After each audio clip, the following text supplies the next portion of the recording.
요즘 인기를 끌고 있는 방송 프로그램 중에 여러 사람을 만나서 이제 각 분야의 전문가들을 만나서 이제 인터뷰하는 그런 프로그램이 있는데요.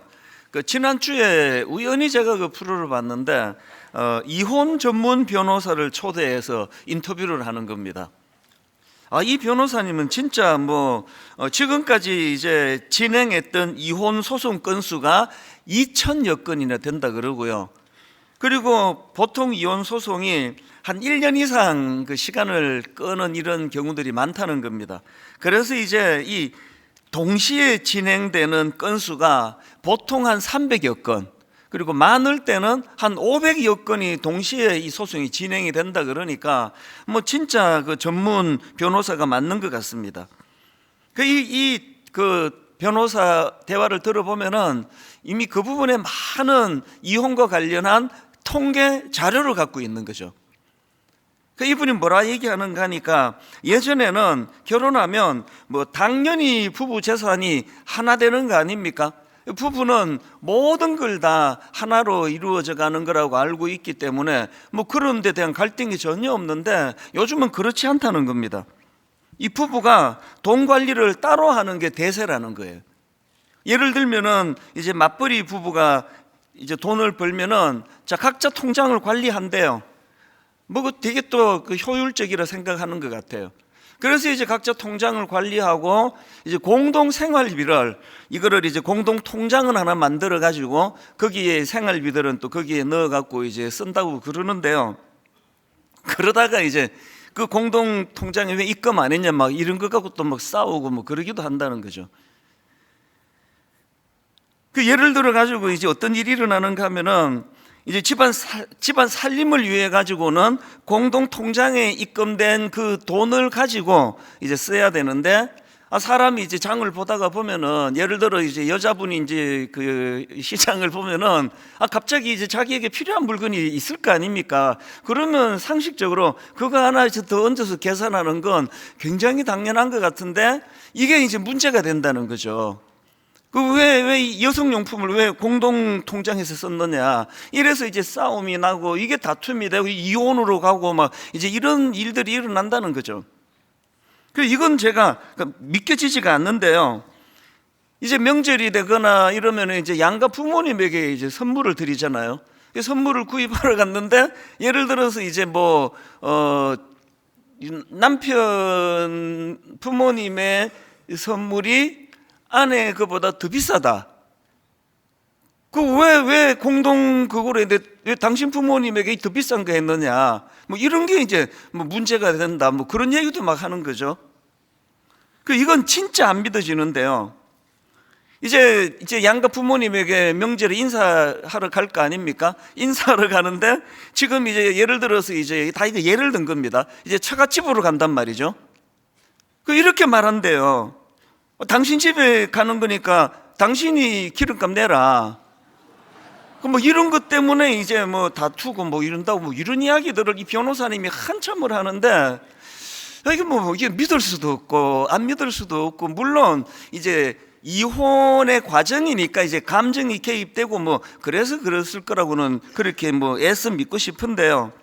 어쨌든 이런 내용을 쭉 이제 인터뷰에서 설명하던 이 변호사가 자기가 볼 때 이 체감상 이 부부 간의 이혼율이 한 35% 정도는 되는 것 같다. 그러니까 100쌍이 결혼을 하면 한 35쌍이 이혼을 하는 것 같다. 그러면서 이분이 덧붙이는 말이 뭐냐면은 근데 이 숫자에 오류가 있다.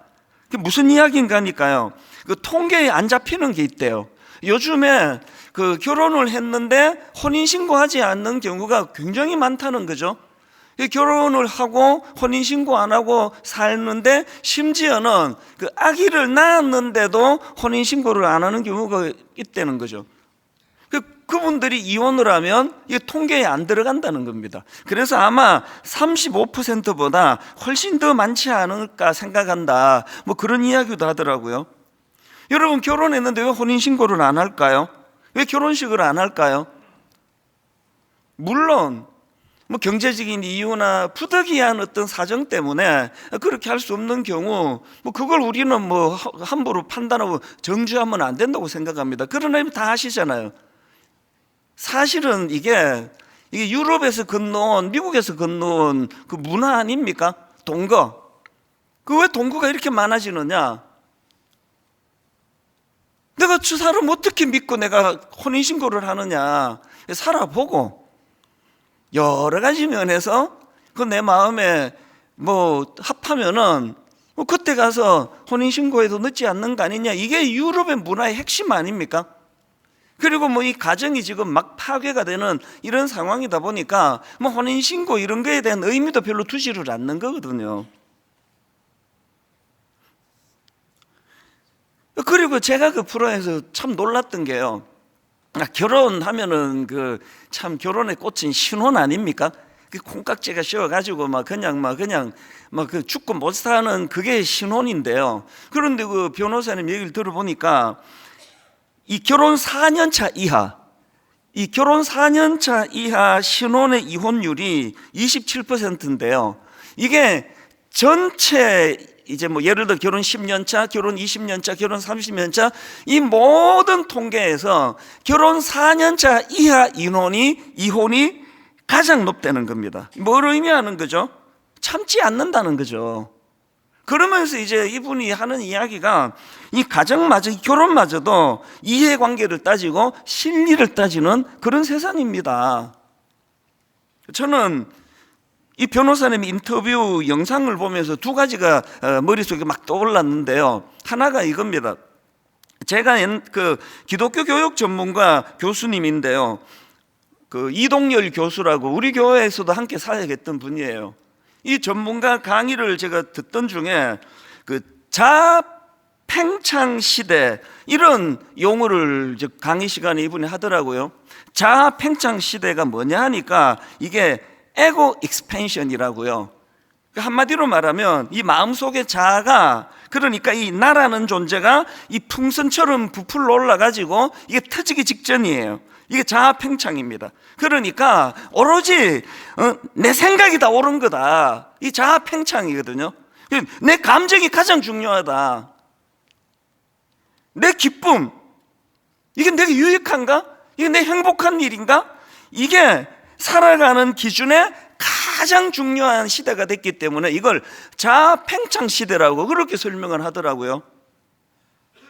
성경에 보면은요, 디모데후서 3장 1절 2절입니다. 너는 이것을 알라. 말세에 고통하는 때가 이르러 사람들이 자기를 사랑하며 돈을 사랑하며 자랑하며 교만하며 비방하며 부모를 거역하며 감사하지 아니하며 거룩하지 않으며, 그 뒤에도 쭉 나옵니다.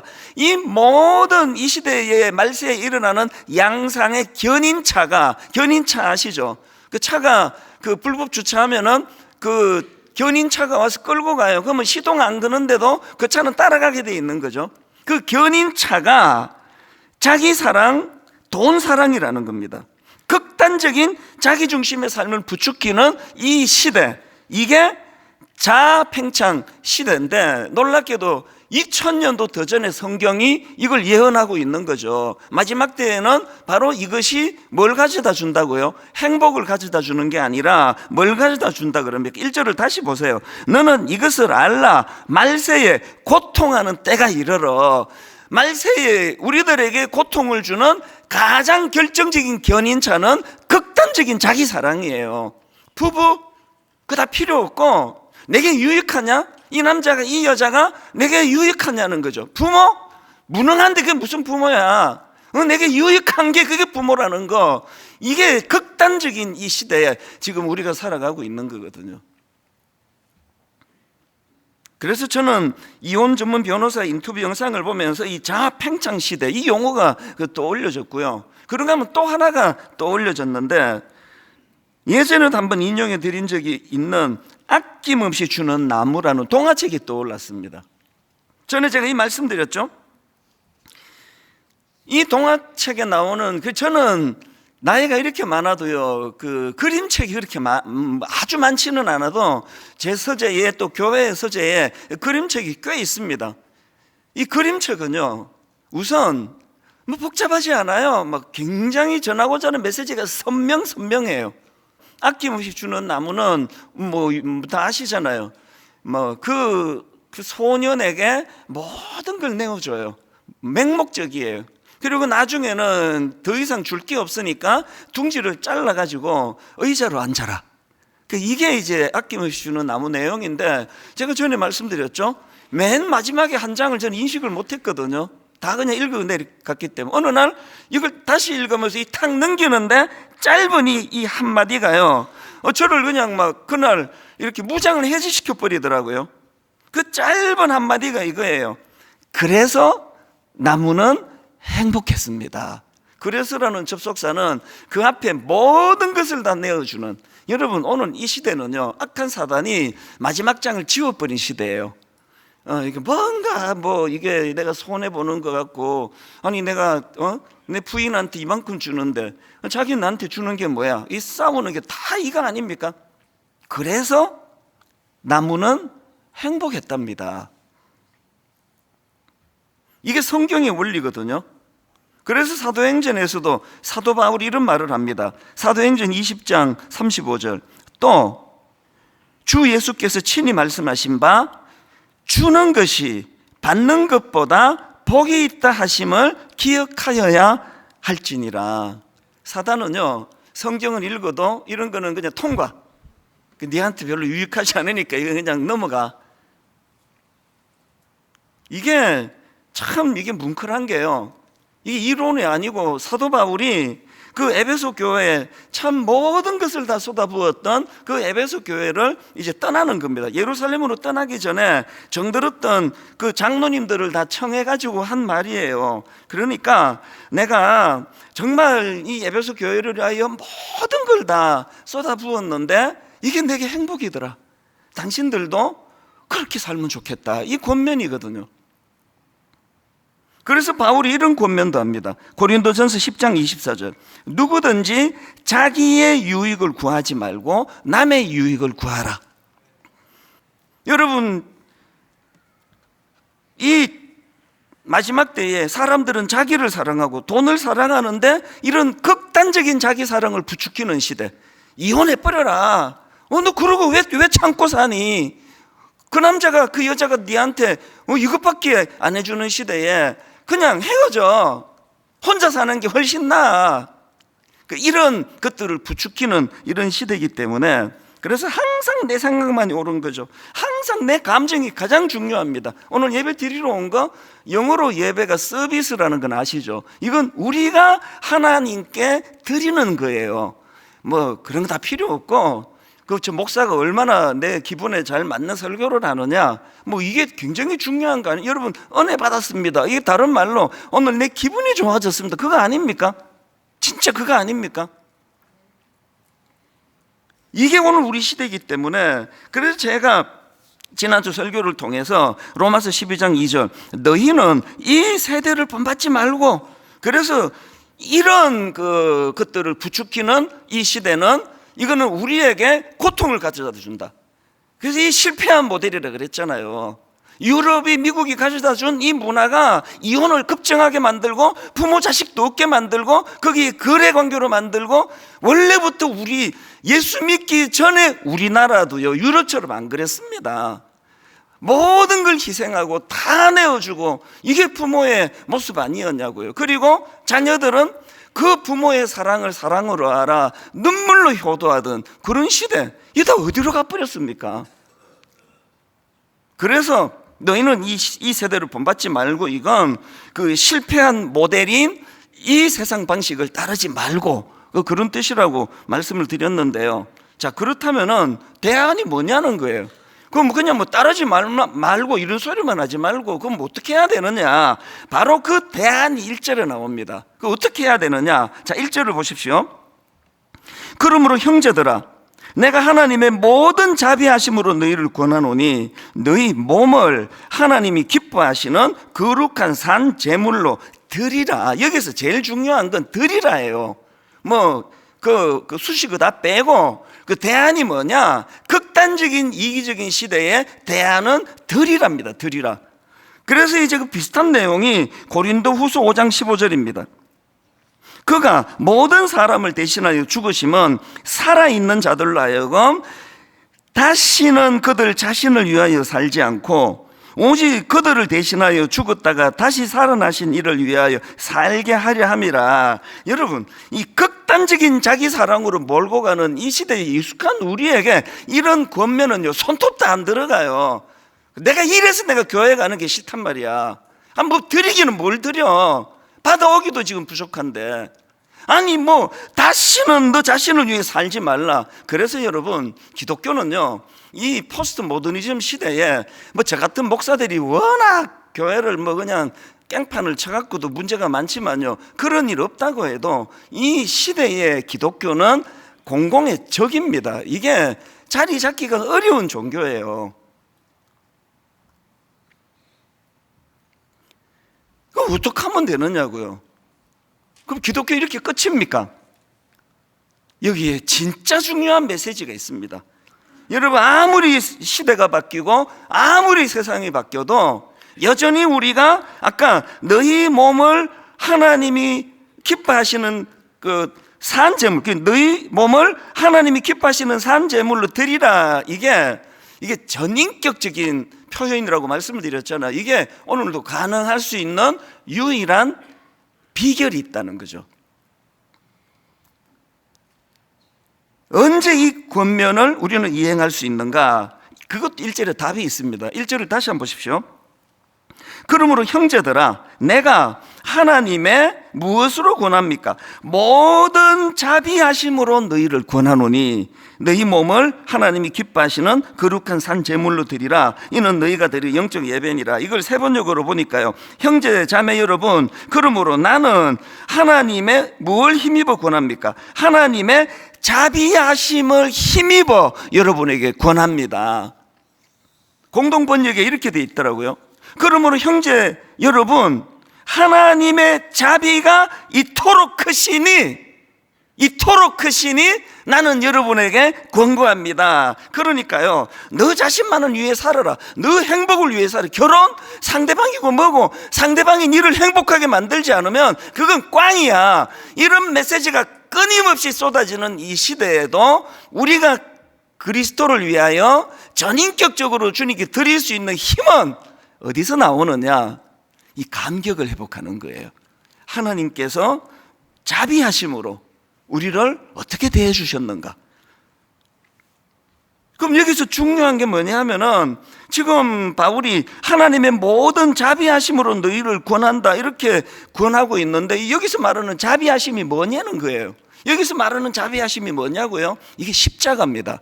제가 2주 전에 말씀드렸잖아요. 이 1절에서 가장 중요한 게 그러므로라는 접속사라고요. 이 그러므로는요, 그 앞에 나오는 로마서 1장 시작부터 그 직전까지 나오는 11장까지의 모든 하나님이 하신 일을 어울러서 그러므로 너희도 하나님께 드리라 이렇게 나가는데, 이 1장부터 11장의 엑기스가 핵심이 뭐라 그랬죠? 자기 없는 나, 내버려뒀으면 망할 수밖에 없는 나를 그리스도의 십자가를 통하여 어떤 사랑으로 나를 구원해 주셨던가, 그 자비하심이거든요. 그래서 여러분, 그 바울이 지금 하나님의 모든 자비하심, 이게 예수 그리스도를 통하여 행하신 십자가라고 하는 걸 바울은 너무 감격으로 뜨거운 겁니다. 그래서 로마서 5장 8절을 보십시오.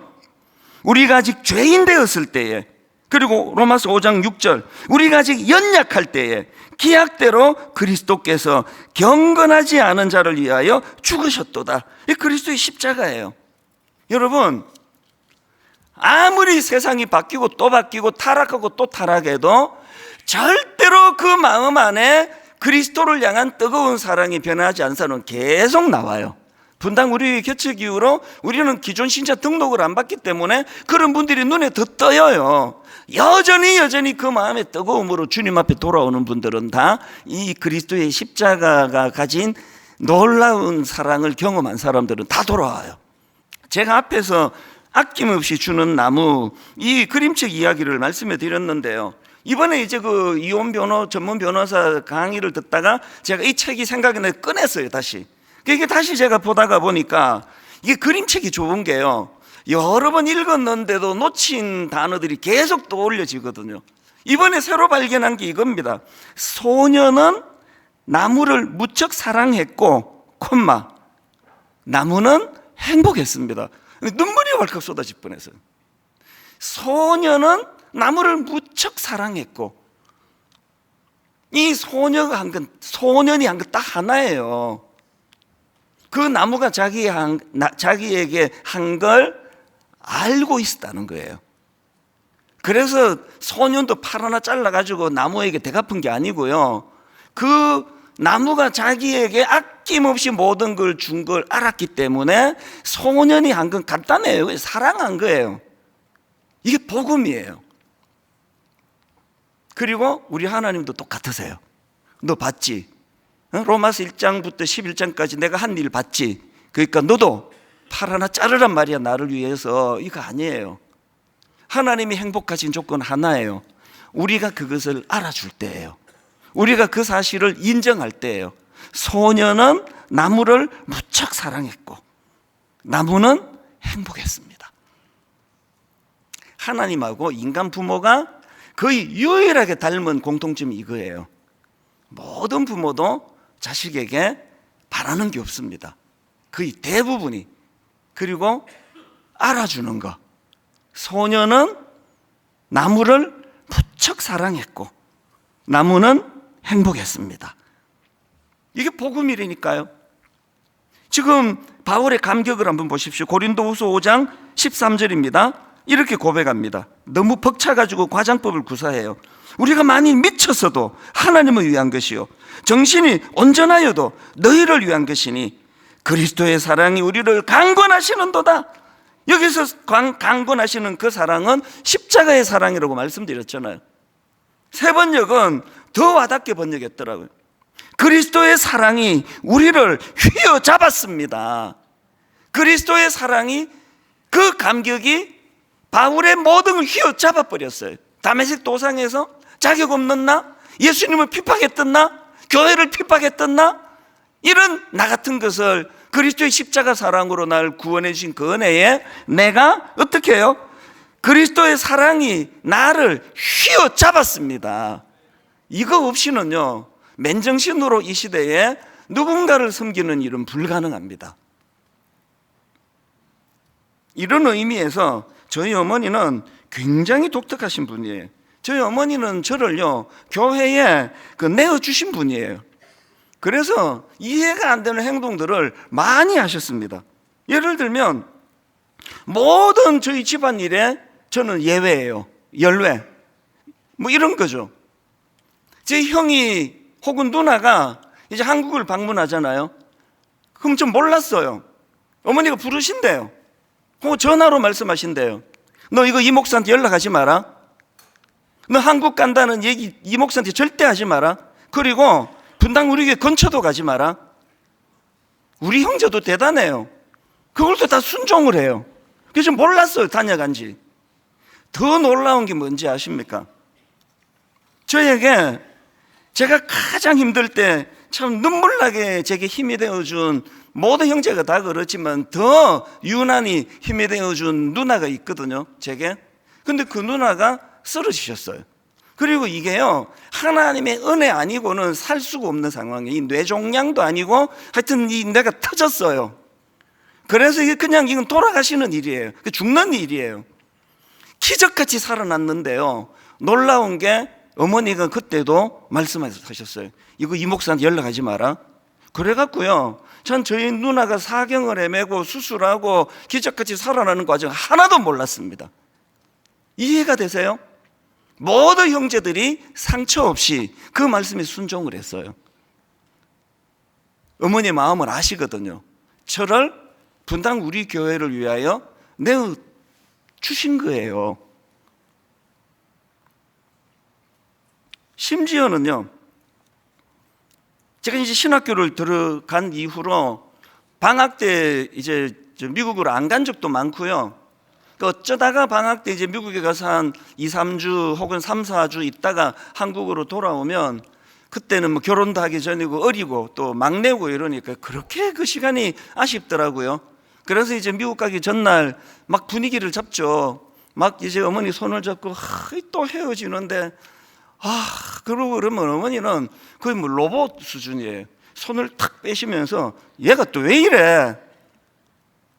그럼 가면 되는 거지 뭘 왜 그래 너는? 뭐 야단을 치세요. 그리고 이제 오헤어 공항이라고 시카고의 공항에서 이제 짐 다 붙이고 비행기표 손에 들고 이제 들어가기 직전에 또 이제 분위기를 잡으면 어머니는 또 로봇이에요. 그냥 들어가라. 그냥 가라. 이제 그 손에 들고 있는 가방, 예은이 가방 끌고 몇 걸음 가다가 보면 벌써 없어졌어요. 가버리셨어요. 상처가 되죠. 우리 어머니는 나 이거 주워 왔나? 요즘 애들 말로 얼굴이 빼박인데 진짜 섭섭하죠. 근데요, 한참 시간이 지나고 듣는 거예요. 그렇게 하고 우시는 거예요. 안 보이는 데서 우시는 거죠. 어머니는 어떻게 그렇게 로봇처럼 저를 그렇게 내어놓으실 수 있으셨을까요? 이번 설날에 저는 어머니 생각이 많이 나더라고요. 이번 설날에 만약에 어머니가 아직 살아 계셨으면 이렇게 말씀하셨을 것 같아요. 아까 읽어드렸던 로마서 5장 8절, 우리가 아직 죄인 되었을 때에 그리스도께서 우리를 위하여 죽으심으로 하나님께서 우리에 대한 자기의 사랑을 확증하셨느니라. 이 목사, 너 이 감격의 힘으로 목회해야 된다. 이 목사, 이 감격의 힘으로 살도록 해라. 이게 네가 행복해지는 길이야. 어머니 그러셨을 것 같아요. 그래서 앞으로도 그렇게 살아가려고요. 결론을 여러분 똑같은 마음으로 여러분에게 제가 권합니다. 저는 여러분 사랑합니다. 여러분에게 해로운 거 권하지 않습니다. 오늘 여러분 극단적인 이기적인 시대, 오직 나 자신만을 위해 돌아가는 시대, 나 자신을 위해서 남편도 이용하고 아내도 이용하고 부모도 이용하고 자식도 이용하라고 권하는 이 어둡고 악한 시대에 오늘 설교 제목 그대로입니다. 여러분, 이런 세상에 역행할 때 얻는 행복이 있습니다. 이런 세상에 얻는 그 행복, 오늘 하나님 그리스도를 위하여 내어드리기까지 하는 그 사랑은 그리스도께서 우리를 위하여 내어주시기까지 하셨던 십자가를 마음에 담는 거예요.